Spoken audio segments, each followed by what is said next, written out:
I adored being with my father, and one day he just packed up and left, and I'm the eldest of 4 boys, and my 3 younger brothers were asking where's dad, and I had to try filling the gaps, and I struggled a lot with that to understand what's going on. So one of the many ways I coped with my emotions and feelings and the ways I struggled, I turned to drinking and drugging.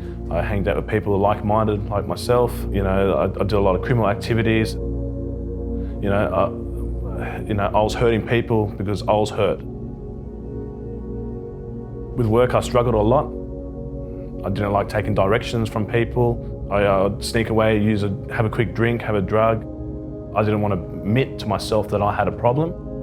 It wasn't in my brain or my mind to think I need to reach out. The men I hanged out with didn't have any good influences on me. A real man does not seek help. I wanted to show that I was a strong man and capable to look after myself and fix my own problems. Everything I was doing it wasn't enough. I was living on the streets, I was living in the bush, I was living overseas.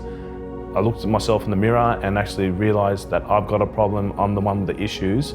It's not the society, it's not the people I'm surrounding myself with, it's me, and I've got to change something if I want to have a successful life. Enough wasn't enough, and I chose to admit that I was in rock bottom and I had to reach out for help. I went to detox, through there went to rehab, and then done suggested things that are in recovery programs to have the life I have today. I was living in a boarding house down the road from the church, the local church, and I met a couple of nice people there.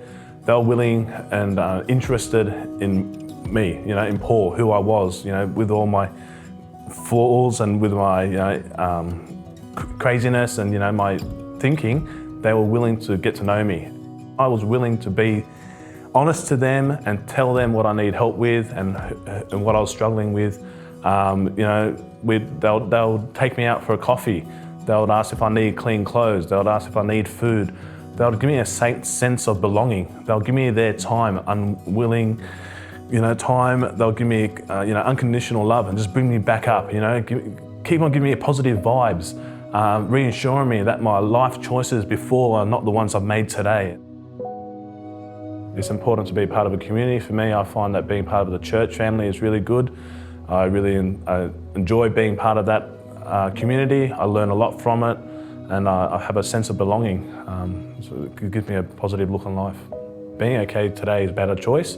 I have value in myself today.